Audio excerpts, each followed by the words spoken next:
Let's pay homage to the lineage gurus. Homage to the Venerable Monk Liao Ming.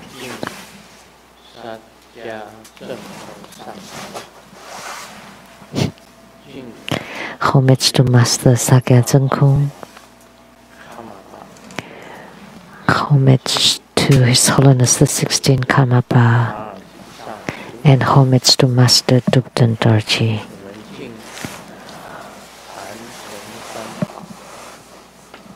Homage to the three jewels of the altar. Homage to the main deity of Homa today.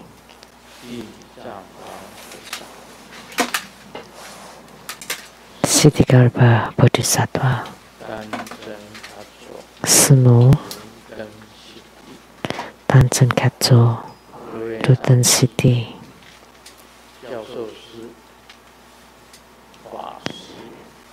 Dharma masters, Dharma educators, Dharma teachers, Dharma lecturers, Dharma assistants, directors of spiritual centers, all disciples present here and over the internet.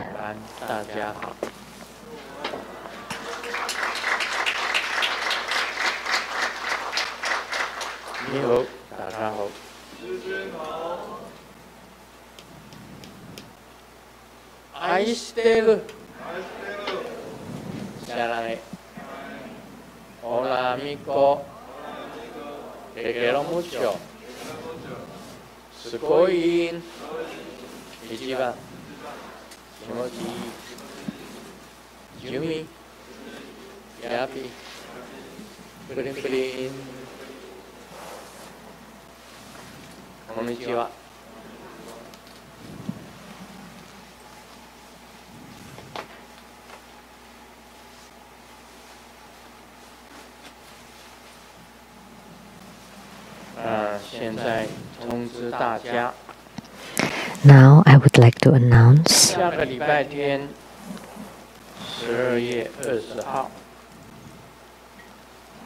next Sunday, December 20th at 3 p.m. there would be Yamantaka Homa fire offering ceremony. Yamantaka.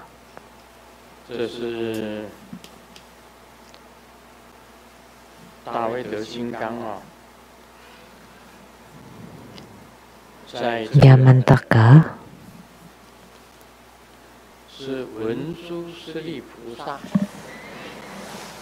was Manjushri Bodhisattva's wrathful manifestation, and used the appearance of Yama king. So Manjushri Bodhisattva entered into the body of the Yama king and manifested Yamantaka Heruka.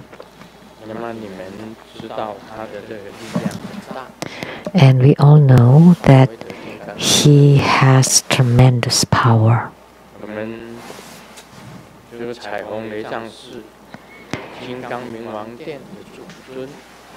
The main deity at the Heruka Hall at the Rainbow Temple is Yamantaka Heruka. And his mudra, all fingers interlaced inward and the middle fingers extended upright and touch at the tips.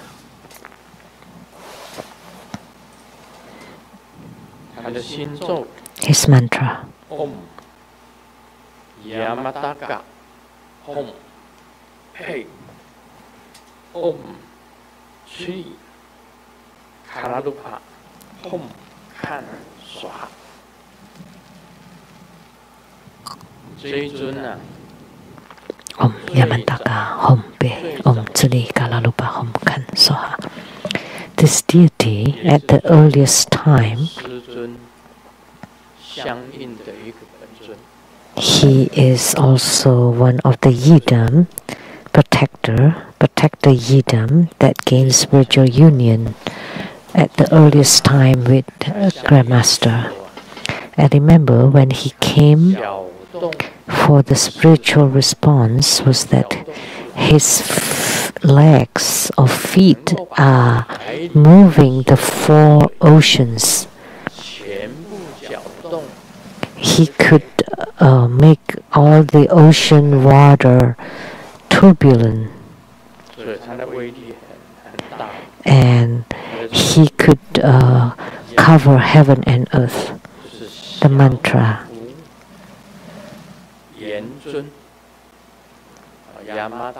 Yamantaka means the deity who subjugates the Yama king. The mantra.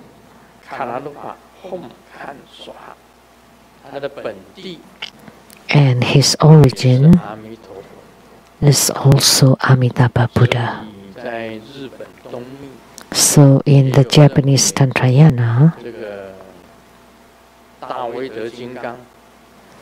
they also believe that Yamantaka Heruka is Amitabha Buddha's wrathful manifestation. There are some people that have that opinion. So this deity has tremendous power, majestic power. And as we know, the 4 schools of Tibetan Buddhism, one of them is the red sect or school. That's Nyingma. And the highest Dharma is the Dzogchen or Great Perfection Dharma. For the yellow sect or Gelugpa, the highest Dharma is Yamantaka Dharma. And the white sect or Kagyupa, the highest Dharma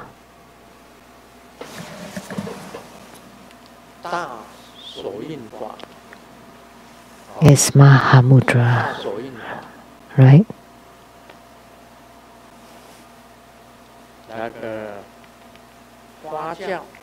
And for Sakyapa, or the flower sect, it's Lamdre, path and its fruit.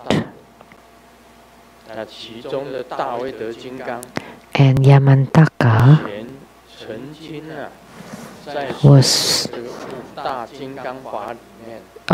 included in the 5 great Heruka practices, and his performance was most remarkable and outstanding. There was a book that called The Light of Yamantaka. If you have read that book, please raise your hand.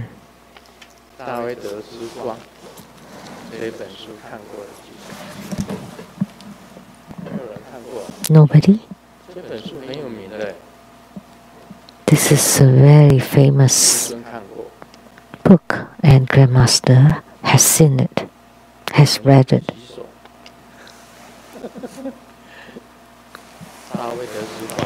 You don't want to raise your hand? So this book called The Light of Yamantaka, or the light of the great, powerful, benevolent. And there was a Mahayana Buddhist who practiced Yamantaka, and he manifested the power of Yamantaka. He's extremely remarkable. So please let everybody know for next week.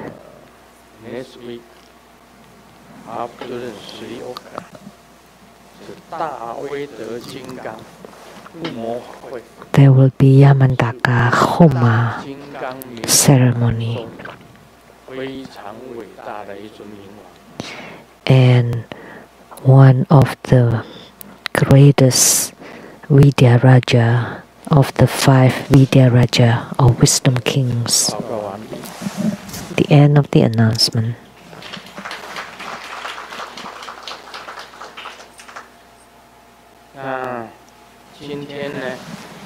Today,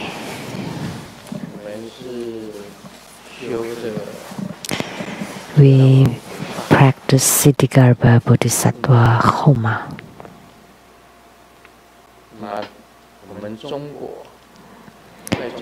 In China,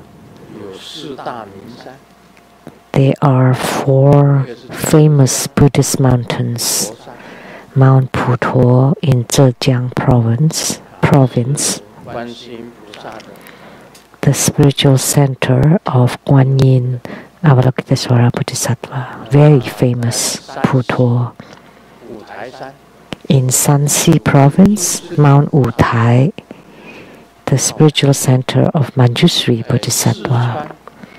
In Sichuan province, Mount Ermei, the spiritual center of Samantabhadra Bodhisattva. And in Anhui province, Mount Jiuhua, the spiritual center of Ksitigarbha Bodhisattva. So in Anhui province, Mount Jiuhua, the spiritual center of Ksitigarbha Bodhisattva. And remember, you have visited Mount Jiuhua, the spiritual center of Ksitigarbha. Did you go to the peak? Yes. Did you see Jing Qiaojie? He was the one that built that temple. So he was a monk from Shilo kingdom, the Shila kingdom from Korea. So he established the spiritual center of Ksitigarbha Bodhisattva at Mount Jiuhua. His family name is Jin or Kim. There are many people in Korea with Kim family name. So that's why I said that he could be the ancestor of Kim Jong-un, the president of North Korea. There are many people with Kim family name in Korea. When I was at the Taiwan Lechang Temple,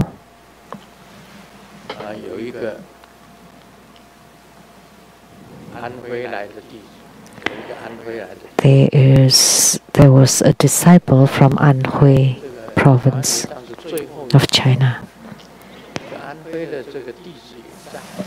When I was about to leave Taiwan Lechang Temple, this disciple from Anhui was there too. And I told her, see you in Seattle. I told this disciple from Anhui, see you in Seattle. And she replied, sure, it's a promise.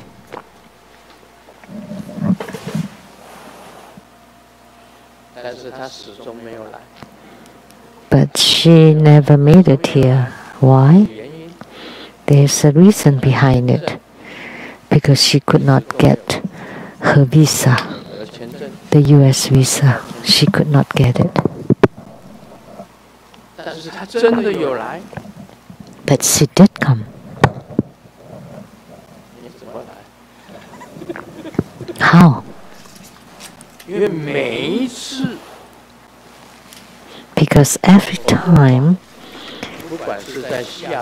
I give Dharma teachings, whether at the Seattle Temple or at the Rainbow Temple, she always appears in Zoom. This disciple from Anhui meeting in Seattle.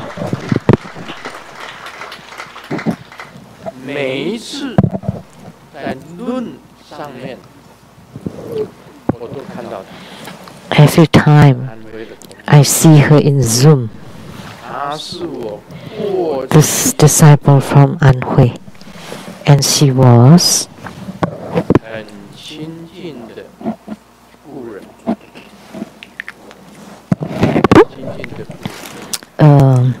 very close one from past life. That's why I said, see you in Seattle. But because of the visa problem, she could not come. In China, where do you get your US visa? At many places. She could not get her US visa. So that's why she could not come. But her heart is with us, because every time in Zoom I would see her. That means it's already here. So let me tell you another thing.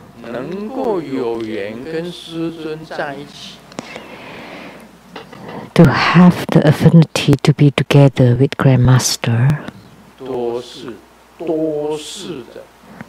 it's due to many, many lifetimes. Familiar or close people from many, many lifetimes.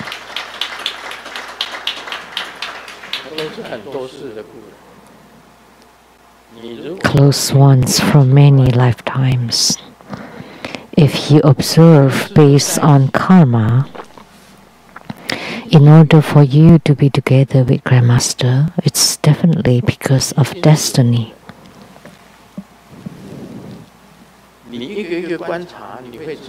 And then if you observe them one by one, you would know.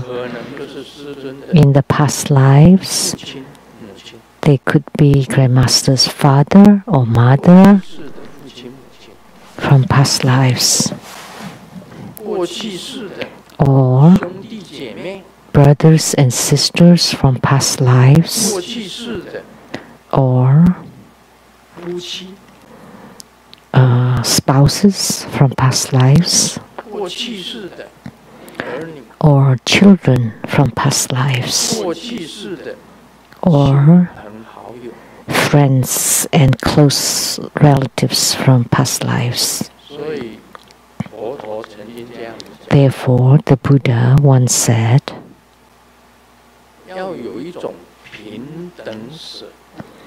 you need to have the equanimity. What does it mean?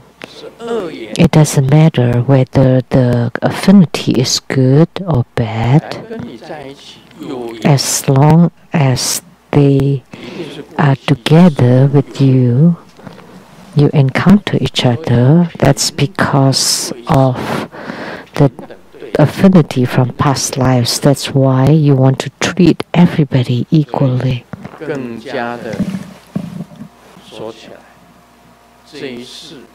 Therefore,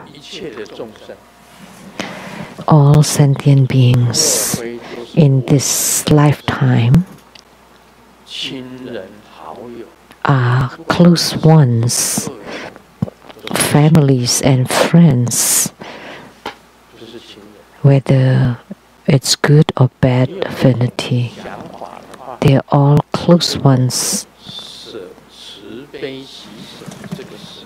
Once you understand this, then you would understand the equanimity of the four immeasurables.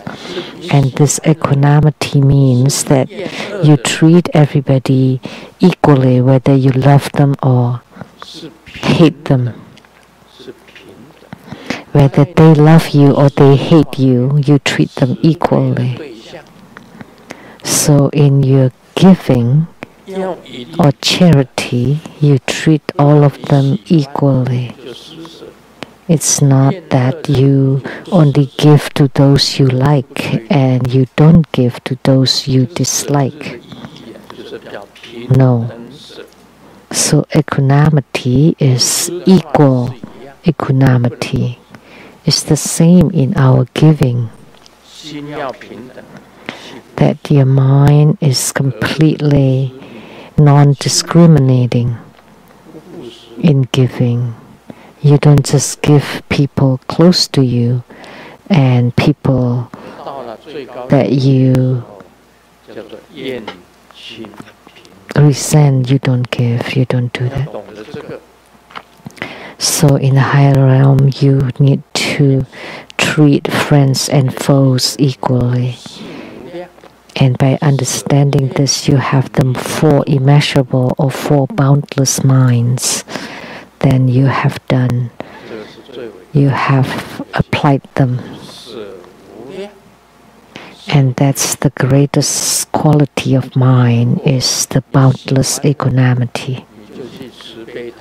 However, if you're only compassionate toward people that you like and not to people you dislike, then you have not reached the boundless mind of equanimity. So that's what I would like to teach today related to Ksitigarbha Bodhisattva. Ksitigarbha Bodhisattva is truly magnanimous. He is considered the equal equanimity. He'd rather be in hells, saving the beings from the three lower realms and hells. So he has the equal equanimity. Prior to the Dharma teaching, I would like to tell a joke. The weather has become cold. Today is cold and we even had some snow. First snow this year, in this winter. I wanted to buy some down jacket, but it costs over 5,000 NT dollars, Taiwanese dollars.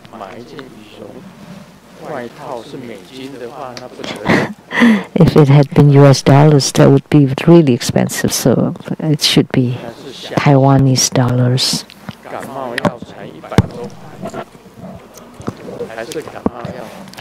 On second thought, the cold medicine is only $100, so maybe I'll just get cold, catch cold instead.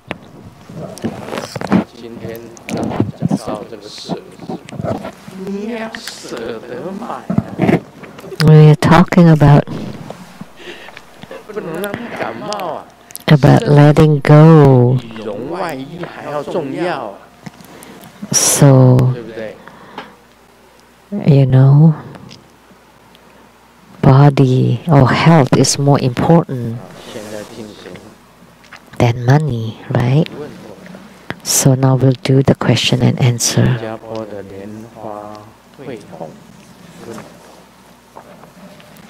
Asked by Singapore Lian Hui Feng.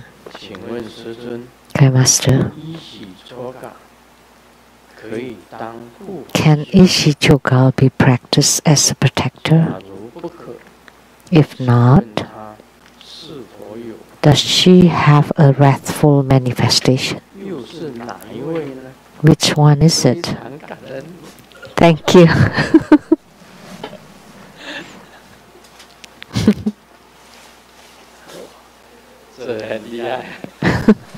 She's incredible.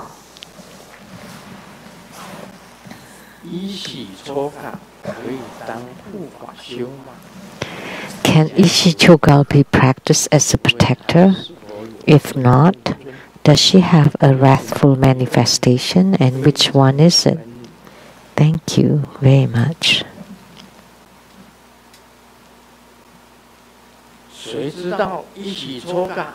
Does anybody know?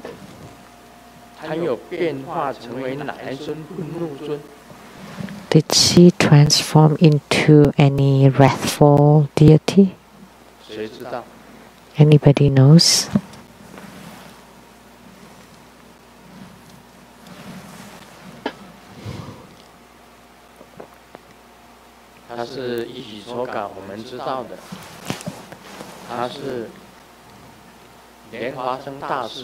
We know Ishi-chogal was one of the 5 major Buddha mothers of Guru Padmasambhava.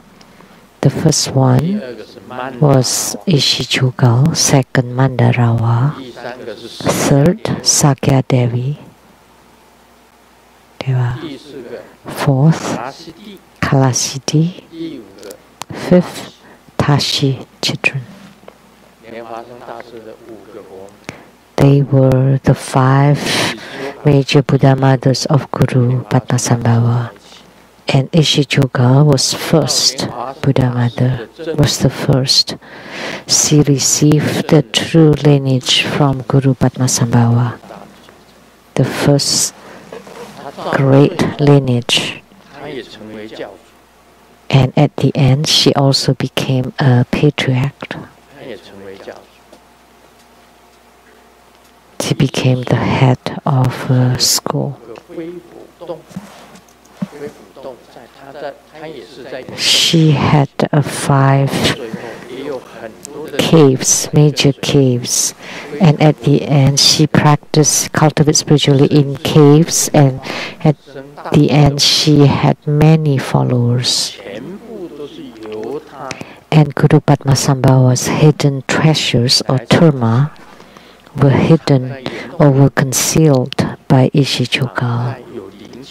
They were hidden in caves, in places with great energies, and in the 5 elements of earth, water, wind, fire, and space.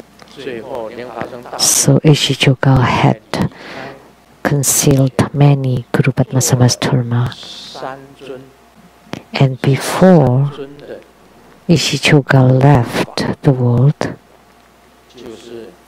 she did 3 protectors. One is Vajrakilaya. Who is Vajrakilaya? Dorje Purba, altar, mandala. 3 Vajrakilaya were given to Ishichoga. Lastly, before Guru Padmasambhava left, he did 13 protector, which was Vajrakilaya. Vajrakilaya. You know who Vajrakilaya is? Dorje Purba, mandalas. 13 Dorje Purba mandalas for Ishichoga. Later on, Guru Padmasambhava said, instructed Ishichoga to go to Nepal and look for an Indian called Sali and to teach him Dharma practice, because he was an emanation of Hayagriva. Sali was an emanation of Hayagriva. So Ishichoga went to Nepal to look for Sali.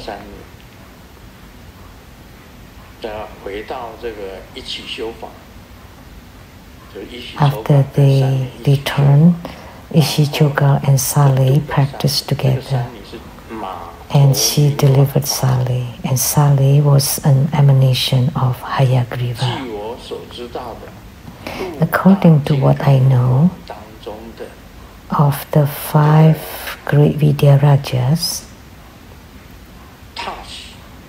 Tashi, was it Tashi or Kalasiti? She transformed herself into a tiger for Guru Padmasambhava and Ishichoga to ride on. Do you know this?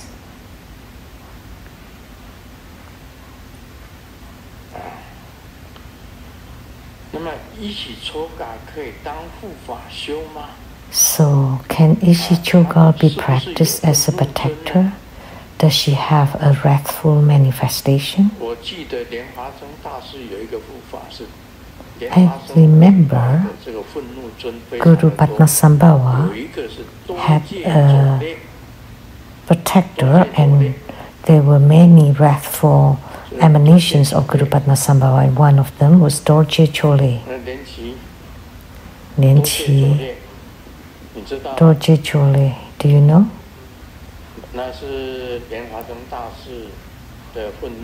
That was a wrathful emanation of Guru Padmasambhava. Guru Padmasambhava had many wrathful emanations.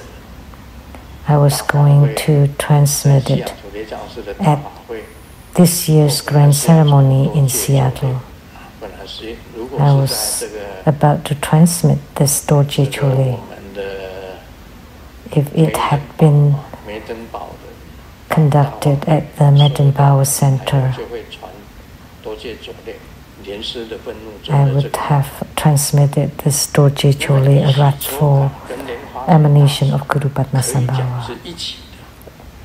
And we can say that Guru Padmasambhava and Ishichugal are together. So, can Ishichugal be practiced as a protector? You ask this question. And I tell you, you can practice Hayagriva. Because when Guru Padmasambhava left, he instructed Ishichugal to go to Nepal to look for Sali, and Sali was a transformation body of Hayagriva. And Ishichugal and Sali were very intimate.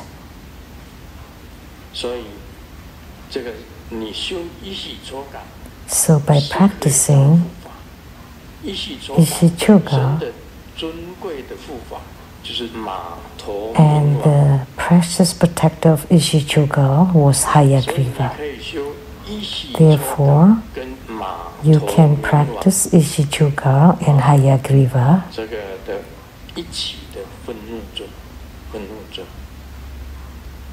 wrathful manifestation of both of them.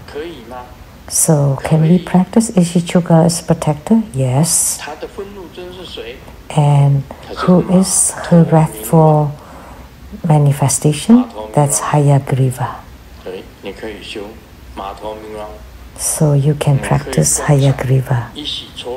And you can visualize Ishichugal to transform into Hayagriva. So this is to tell the disciple in Singapore.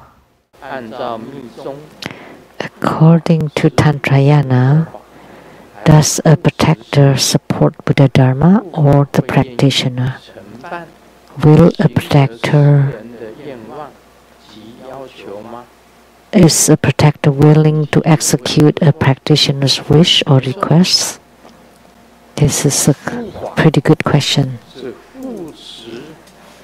A protector is supporting the tantric practitioner or sadhaka, and also to support Buddha Dharma.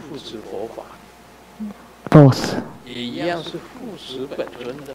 And also to support the Yidam, also to support the root guru.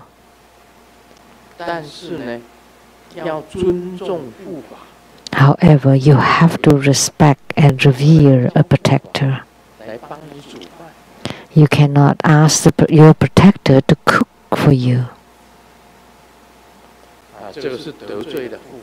Then you would offend the protector. You cannot invite your protector to come and to sweep the floor for you. I'm busy today, and since the protector is supporting me, I'll just treat him as my maid. I'm so busy today, I have to work so much, and why don't you sweep the hall for me? Then the protector becomes a janitor. Oh, protector.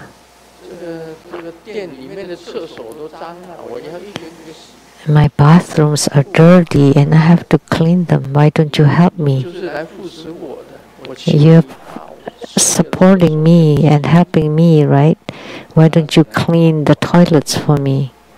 You treat your protector as a janitor. Let me tell you, protectors are very compassionate. Sometimes they really will work as your janitors. But at that time, you have cultivated spiritually until very high, higher than the highest Yoga Tantra, that you have been in spiritual union with all the deities. Then you can ask your protector to become your janitor or to clean for you. However, you have to remember about the equanimity, that treating your own mates, you have to be compassionate toward them in words and actions. If you have a helper or nanny at home, and you are a spiritual cultivator, in your speech, in your behaviors, you have to respect them all the same.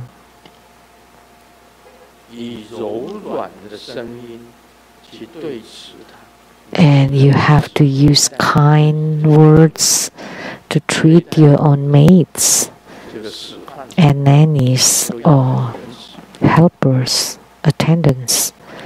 You have to be benevolent and compassionate. That's in the view of the equanimity. Although you hire them to work for you as a helper, you still have to be compassionate toward them in speech and action. You should not go overboard. If you are a compassionate sadhaka, that's the key. The protector supports Buddha Dharma, supports the yidam, supports the practitioner. He would be willing to execute a practitioner's wish or request, but you should not treat your protector like a servant. Now you know. You have to be very compassionate toward your protectors. Even when you have reached a high realms of your spiritual attainments, you still have to be compassionate toward your protectors. Question from Taiwan, Ji He. Beloved Grandmaster Amitabha, in 2016, in the Tiger Head Vajra ceremony, you mentioned that Tiger Head Vajra can deter the negative energy of a house. All negative energies, including wall knives, heart-piercing crossed beams, a front door across the street bigger than the house, all sorts of other negative feng shui energies, correct? All we have to do is supplication and chanting mantra, right? Thank you, my beloved Grandmaster, for reading my question to the end. Of course I have to, otherwise how can I answer?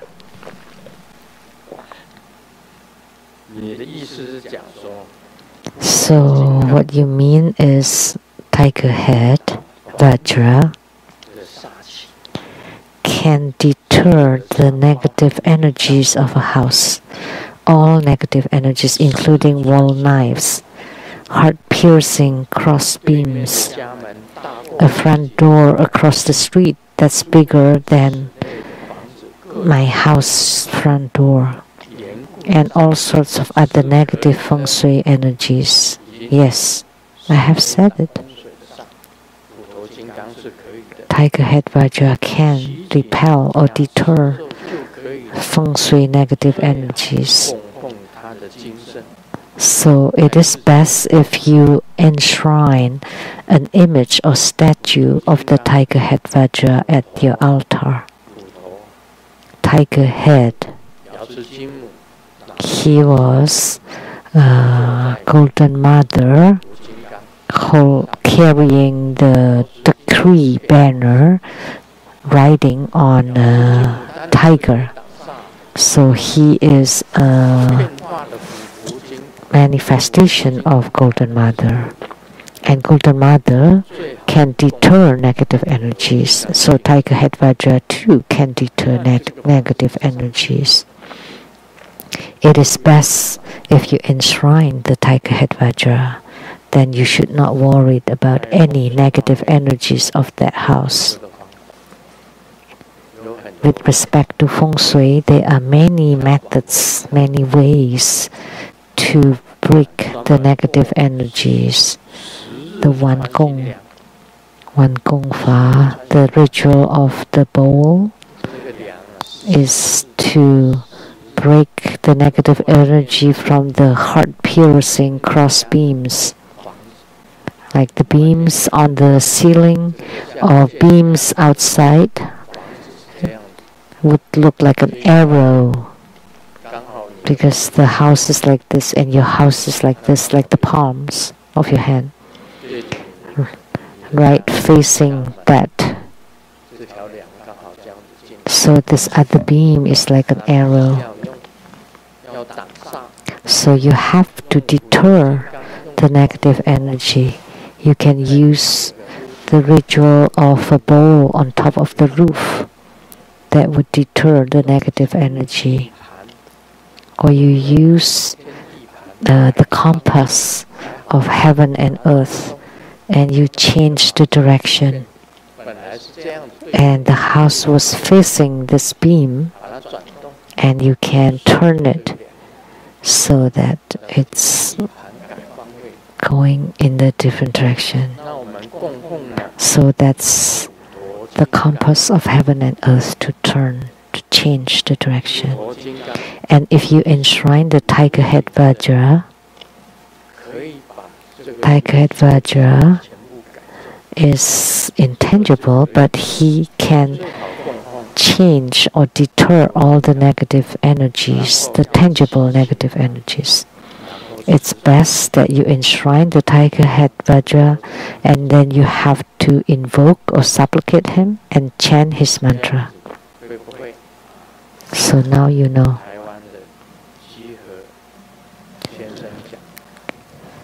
My answer to Mr. Jihe from Taiwan.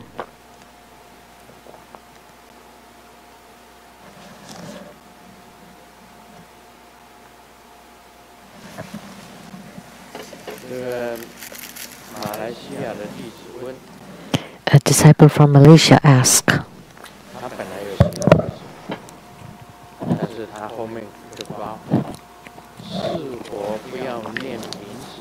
she wrote her name, but she said, please don't say my name, that would be better. So she asked me not to say her name.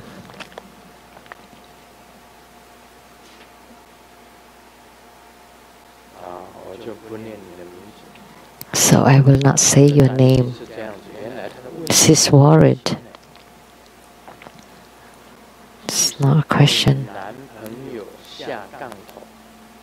I have been, my boyfriend cast a black spell, a black magic on me. I really want to leave him, but I'm really afraid. Please be kind and compassionate and help me.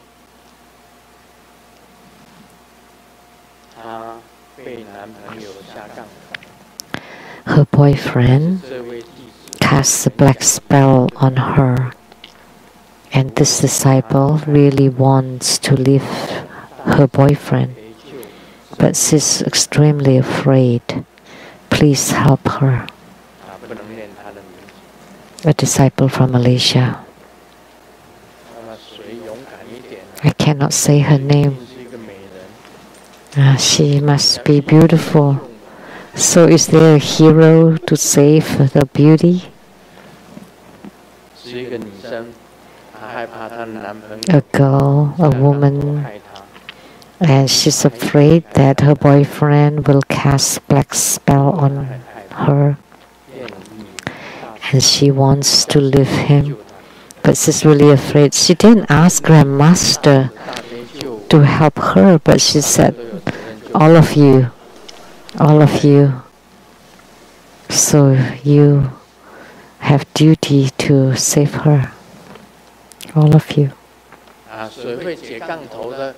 Anyone that can resolve black magics or spells, I have taught many. Please say one that's simple.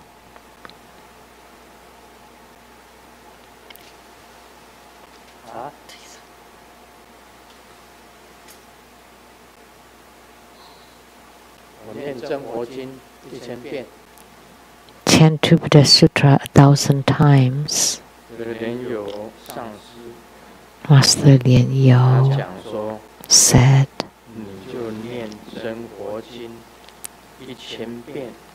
chant to Buddha Sutra 1,000 times, and then the spell can be resolved.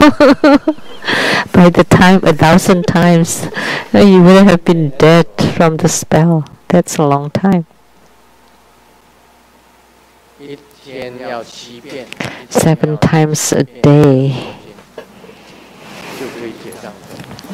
then you can resolve your magic spells.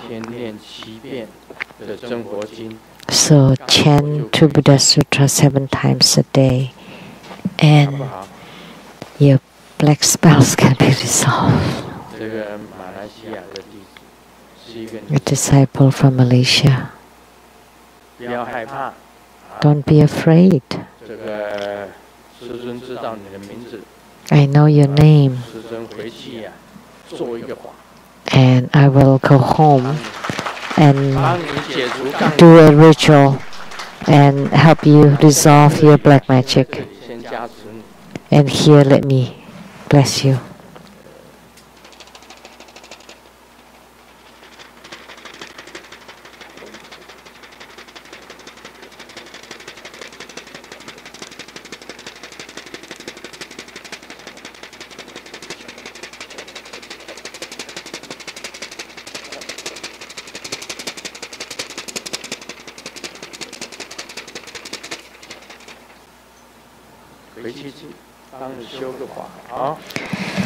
I will go home and do a practice for you.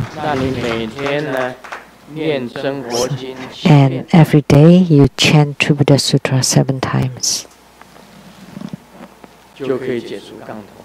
Then you can resolve the spells.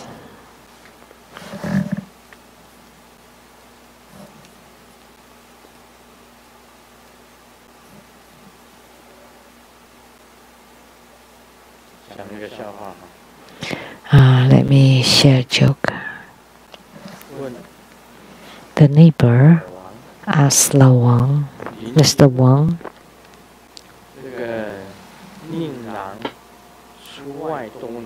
your son has left home for many years.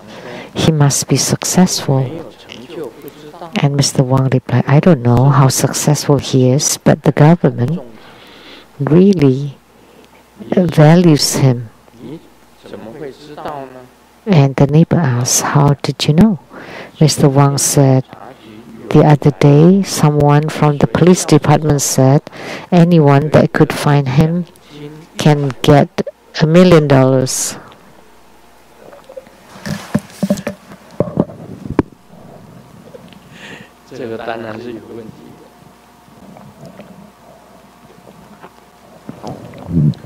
That must be problematic.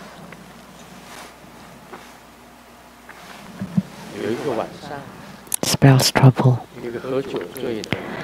One night, a drunkard took a fish net and was trying to catch something in the pond. And the police officer saw it and loudly scolded him. Thief! It's deep in the night and you're not sleeping and you come and steal fish? And the drunkard said, No, I'm not trying to catch fish. I'm trying to catch the moon.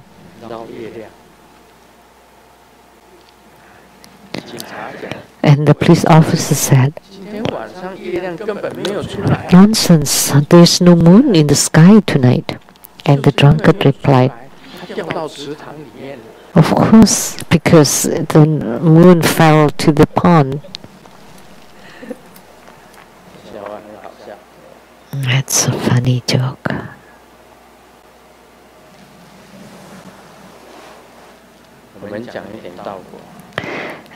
Let me expound Lamdre. The cause of the appearances is called the inner start of affinity. In the verse, quote, inner 5 dakinis are the 5 chi. The verse in quote, 5 tathagata bodies, end quote, refers to the 5 ambrosia. Through the inner dakinis, mind chi, the father and mother descend upon the precious palaces on all channels. By the way of the Samaya Dakini and Wisdom Dakini,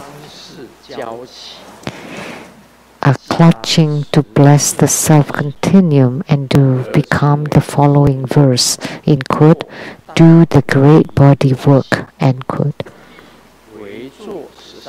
This is the start of affinity for the path of the 13 grounds.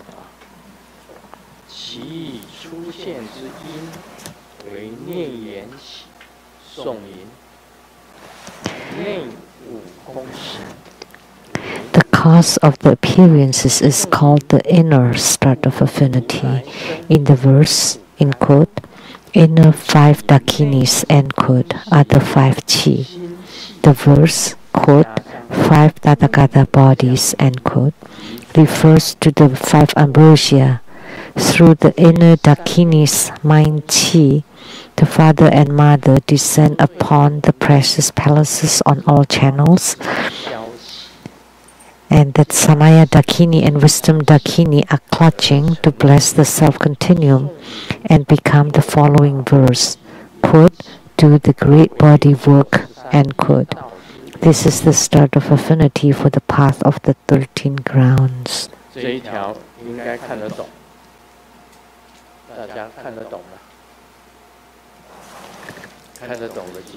Now you should understand this excerpt. You should understand this one. So it is self-explanatory. So, do you know this piece? Do you want me to explain? Let me explain.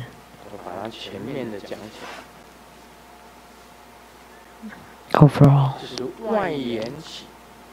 the outer start of affinity is from the inner start of affinity. The outer start of affinity and inner start of affinity are interconnected. Outside and inside are interconnected. Like the chi comes in from outside to inside, then becomes the inner start of affinity. Because of the outer start of affinity, the chi comes in from the outside to inside and becomes the inner start of affinity. The verse, in quote, inner 5 dakinis, end quote. Inside your body, there are 5 kinds of dakinis. And these 5 dakinis symbolize the 5 kinds of chi. And we know the 5 kinds of chi. I've said it many times. Upper chi, lower chi, peripheral chi, fire accompanying chi, and life chi. 5 kinds of chi. The 5 chi. Next, the verse in quote, 5 Tathagata bodies, end quote, refers to the 5 ambrosia. Inside your body, there are 5 kinds of Tathagatas.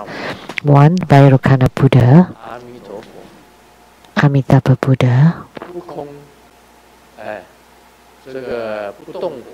Akshobha Buddha, or immovable Buddha, Ratnasambhava Buddha, Amugasiti Buddha.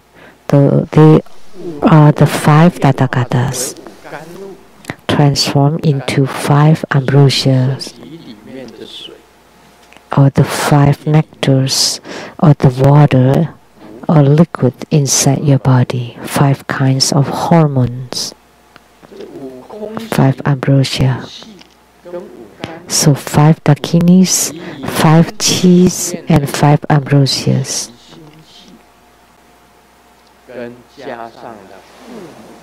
So the inner dakinis, mind chi, and father and mother. So father means fire, mother means water. All descend on the channels, palaces. Inside the body, there are the central channel, left channel, right channel, and 72,000 channels. Fire and water and chi descend together. So Samaya Dakini and Wisdom Dakini, water, fire, and the outside Dakini, which is Wisdom Dakini, which represent the water, and Samaya Dakini, which represents fire, are mutually clutching together to bless the self-continuum and continually increase and become, the next verse in quote, a start of the affinity of doing the great body work, end quote. So the affinity for doing the great body work in the future, and the great body work is the start of affinity for the path of the 13th ground, and the 13th ground is the Buddha ground. From the 1st ground to the 12th ground belong to the Bodhisattvahood, and starting from the 13th ground, it's the 5 Dhyani Buddhas. So the great body or Mahabodhi is the 5 Dhyani Buddhas. That's all I could say. And by the way of the Samaya Dakini and Wisdom Dakini, clutching. Grandmaster knows this. Samaya Dakini is Grandmaster. I'm talking about symbols. Grandmaster in his spiritual practice is the Samaya Dakini. And who is or what is the Wisdom Dakini is the one in the sky, in the space. So the Dakini from the space in union with the Dakini of Grandmaster would bless the self-continuum, and it would become the start of affinity of the 13th ground, which is the Buddhahood.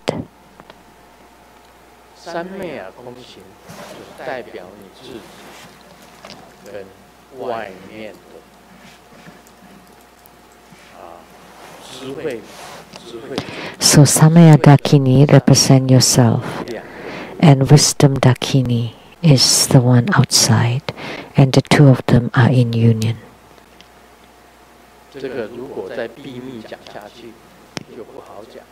And further, it would be secret, and it would be difficult to say.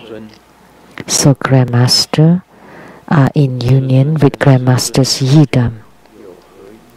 So Grandmaster and Grandmaster's Yidam are in union.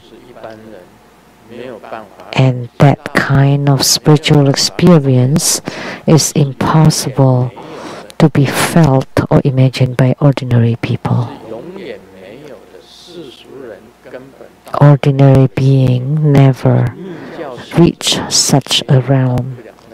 Even tantrikas or common tantric practitioners would never experience such spiritual experiences.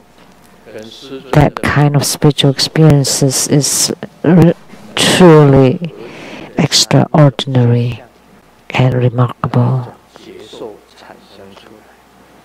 The phenomena of Grandmaster in union with Grandmaster's Yidam and its spiritual experience is truly remarkable.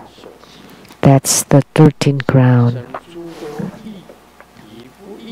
This way, although it starts from the accumulation of the three worms, it generates all kinds of desirous and non-desirous meditation and gain-loss meditation.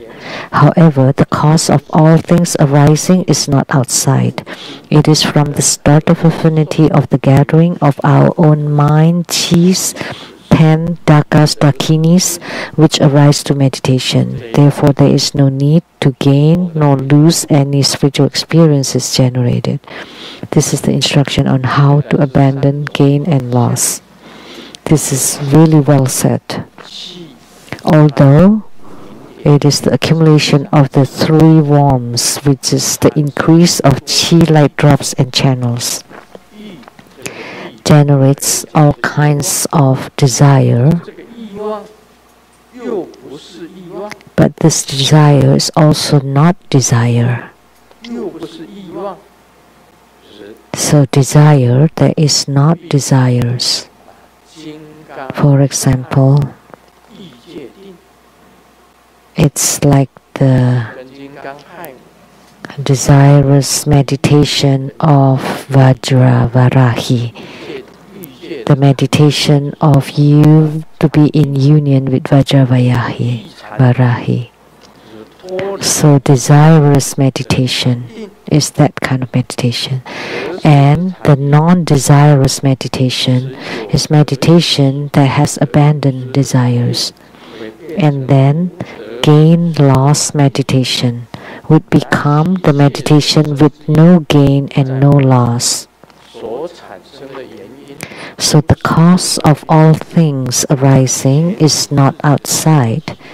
It is from inside your body, your own mind chis and your thoughts, your mind and chi together, plus the dakas dakinis, which is the fire and water that gather together,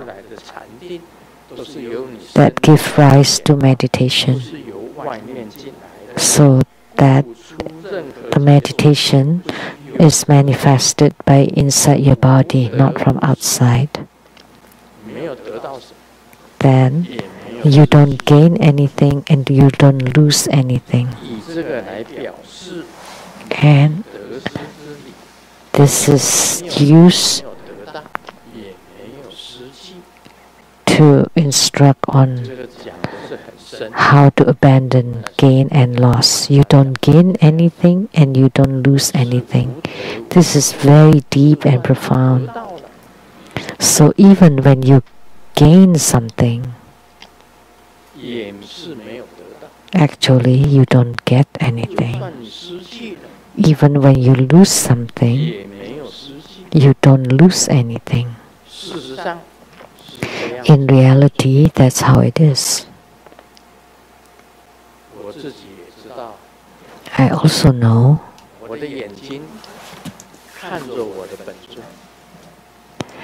my eyes are looking at the eyes of my yidams, and my yidams' eyes are looking at me. We are very intimate, even merging together. We are completely in union. And the desire that's generated in your body, and then you enter into the meditation with no desire.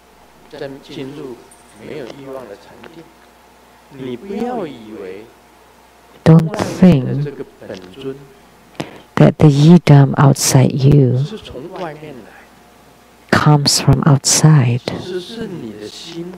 Actually, it is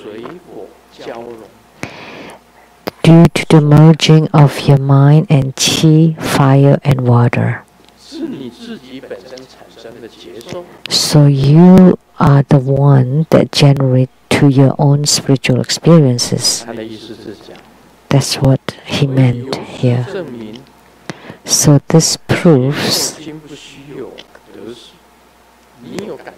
that there is no need to gain nor lose any spiritual experiences. So you do feel it, but actually you don't gain or lose anything. So you use this to abandon gain and loss. But this is the start of affinity of the 13th ground of attaining Buddhahood. That you're in union with yidam. Don't think that yidam comes from outside. It actually comes from your own mind.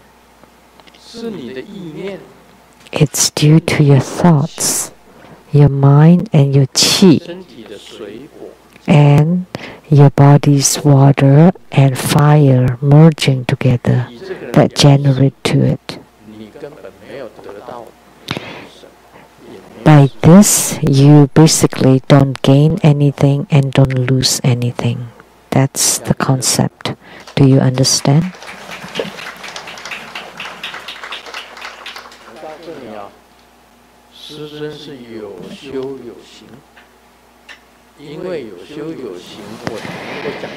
Because Grandmaster really practiced,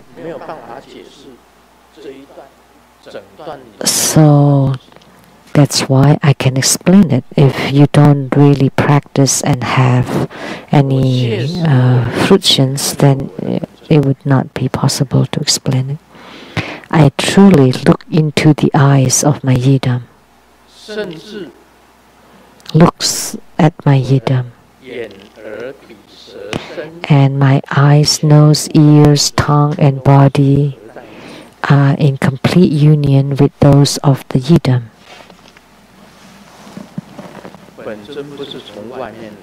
And the yidam does not come from outside,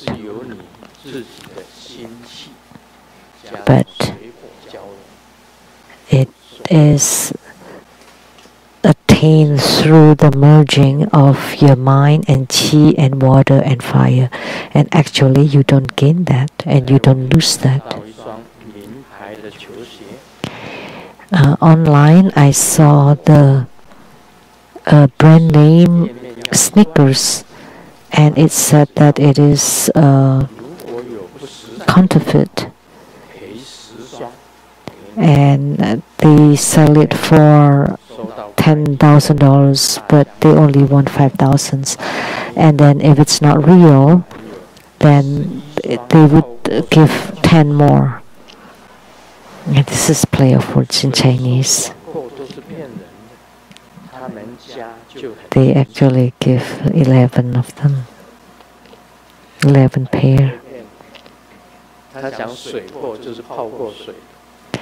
So it sounds smuggled goods, but it can also mean shoes that have been soaked in water. Oh, the animals discussion forum. Can the cat climb the trees? And they said yes. And the eagle replied that one day I was sleeping so soundly on the tree, and the cat climbs the tree, and therefore now I become the cat-head eagle, which in Chinese means an owl. An owl in Chinese is like an eagle with a cat head. That sounds like Tantrayana.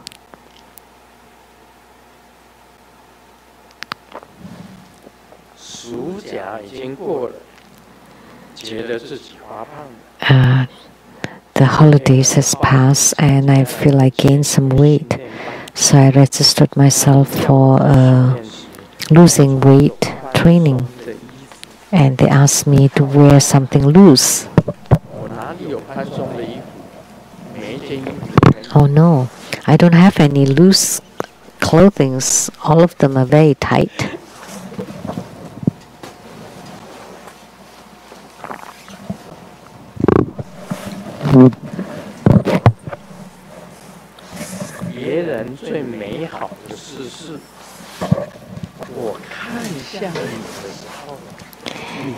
The most beautiful things is that when I look at you and you are looking at me too. That's the most beautiful moment for other people. And then you have chemistry.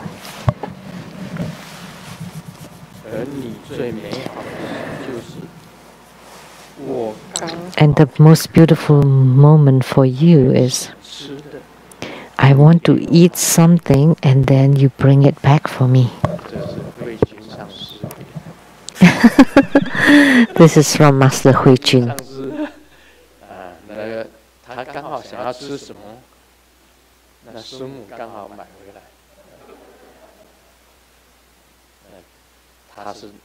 Whatever she wants to eat, and Simu brings it home for her, then that would be the most beautiful moment for her. In Tantrayana, when you look at your yidam, and the yidam is also looking at you, and the two of you have chemistry, that would be the most marvelous thing.